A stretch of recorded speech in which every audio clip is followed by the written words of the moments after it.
All right, here I am again um, with my friend. I forgot their names already. Uh, John, John, and Jim, something like that. My two friends, they wanted to say hi today, so I kept them in the background.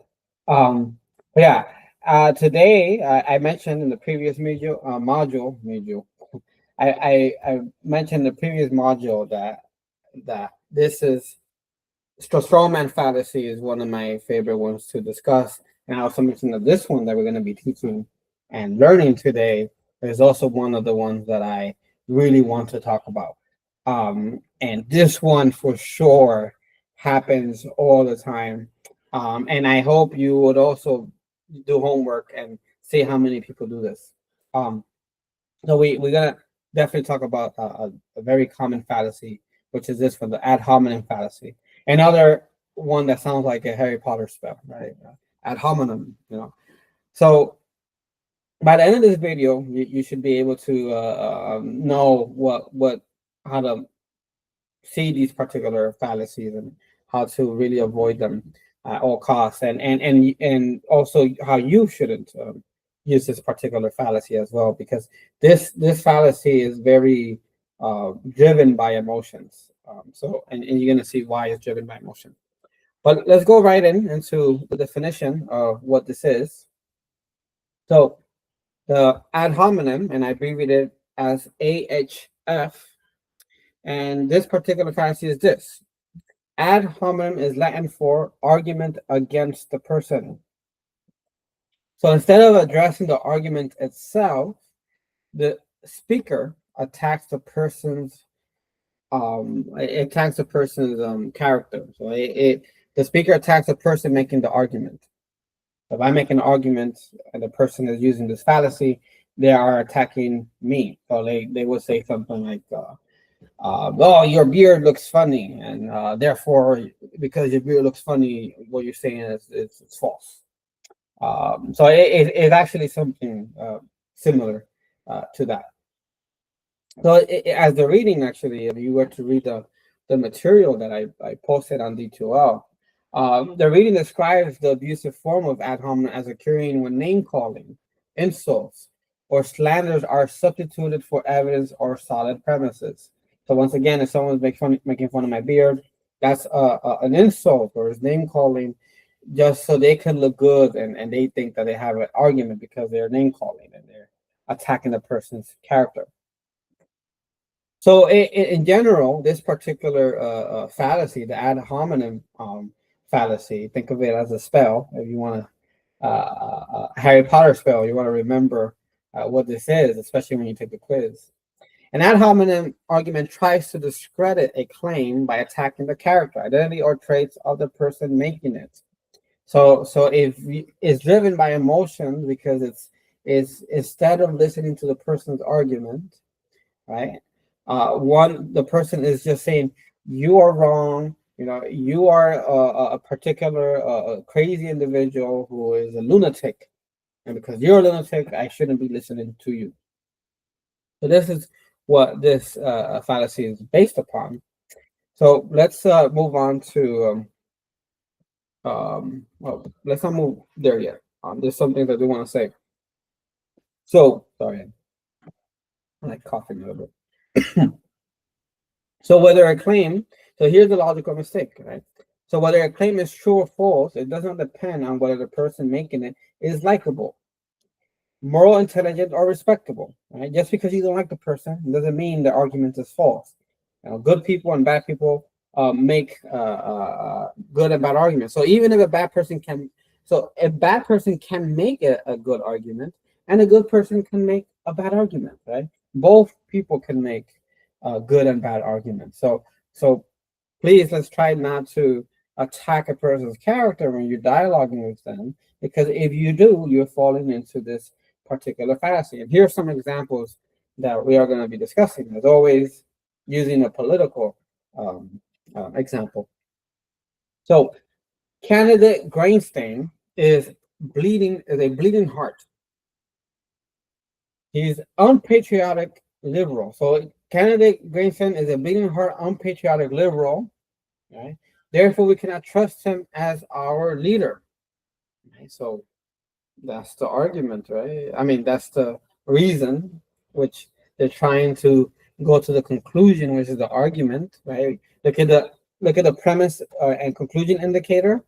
If you look at the conclusion indicator, if you remember the first couple of modules, right? Therefore is a conclusion indicator. It's this is the therefore is basically the argument of the person. So the premise is candidate Grayson is both a bleeding heart and a unpatriotic liberal. And because he are those two things, right? Because Grayson has those two things, therefore, the argument, therefore, we cannot trust him as our leader. So you can see here how this is attacking the person's character, and because they're attacking the person's character, is giving they're saying, oh, then we shouldn't follow him because he's this particular individual. So practically, the conclusion that is being given here is about trustworthiness of the leader. So the premises only give insults and labels. You know, there's nothing that's being given that's evaluative. Everything that's being said in the premise, Granny's saying is bleeding heart or unpatriotic liberal. They're not saying anything of why he should be a leader or not a leader, right? We should instead investigate the reasons why, good reasons why this particular individual should be a leader or not a leader, not attacking or insulting the particular individual. So the insult in this case, this fallacy, is trying to do all the argumentative work. So this practically happens all the time. But let's look at the second one. Professor Dreyfus is an arrogant jerk. You should not take his English class. Right? Put me in there. Professor Alvarez is an arrogant fool. You should not take his philosophy class.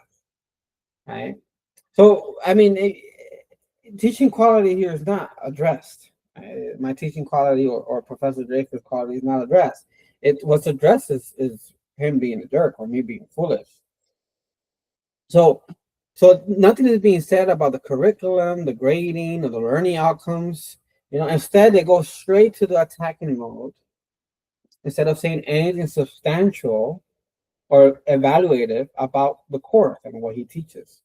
Right? So instead saying because I'm arguing he's a fool or he's a jerk, then no one should take his particular course. Right? It's a bad argument because it's using insults to say my claim must be true because I'm insulting the individual. Let's use another example. Why should I listen to your political arguments? You are nothing but a big loser. I mean, that's a strong one, but you'd be surprised how many people they use insult to make a point. So the speaker in this case is refusing engagement to the particular individual. Is just going straight to insulting. So the argument is absolutely being dismissive without examination. So when one is insulting someone, it shuts down rational dialogue. It doesn't really end up anywhere because there's no dialogue of some sort. It's just going straight into the insulting mode. So this particular fallacy, the ad hominem fallacy, it functions as a conversation stopper. So your homework, right, is to go once again in social media or watch particular things online. Oops, they're asking this again. Sorry, stay in the call. Okay, so your job or your homework, and maybe you should write it in the reflection, is go to social media and see how many people are using insults to make a claim. Right? Now, both sides, and I will always say this, Republicans and Democrats both use it. You can't say one or the other doesn't use it. Many of them do. Now, I can't say all of them do. I would say some of them do. All right? Be careful to absolutely say the other Democrats are socialists and they're the true dictators. Right? When someone is arguing that and they're talking to the Democrat and saying you are a dictator, you're for socialism, that's already insulting the individual. That's already saying something without dialoguing or conversating with someone. Likewise, in return, right, with things about the Republicans, this person is a Nazi. This person is for dictatorship as well. They both are accused of dictatorship for some reason, right? One is so one when someone's calling someone a Nazi, maybe they are a Nazi. Maybe they are. You know, maybe the other person is a socialist and a dictator. Maybe the other side is a dictator. Who knows? But when you are dialoguing with someone and you are giving insult and saying because you're providing these insults, then therefore you're right, that's a fallacy. It might be true that X, who is a Republican, is a Nazi, and it might be true that a Democrat that is Y is a socialist and a dictator.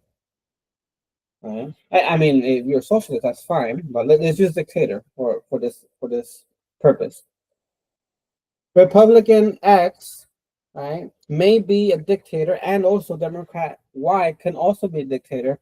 But when you're dialoguing with them, these particular individuals, X or Y, you shouldn't argue based on insults, but you should argue based on reason and logic. And I'm being a little passionate here, right? You need to use reason to why these particular individuals are wrong or morally wrong in their positions. Insults won't do anything. It just will aggravate both sides. So, as always, as I said, step back a little bit, you know, observe what is being done. Are you providing insults, or is the person that you're talking to being insulted? Right? Are they the ones insulting you? Right? If that's the case, then that person is under a fallacy argument. If you are the one insulting someone, then you are also under the discretion of or under the position of being using fallacy, a fallacious argument. This particular fallacy.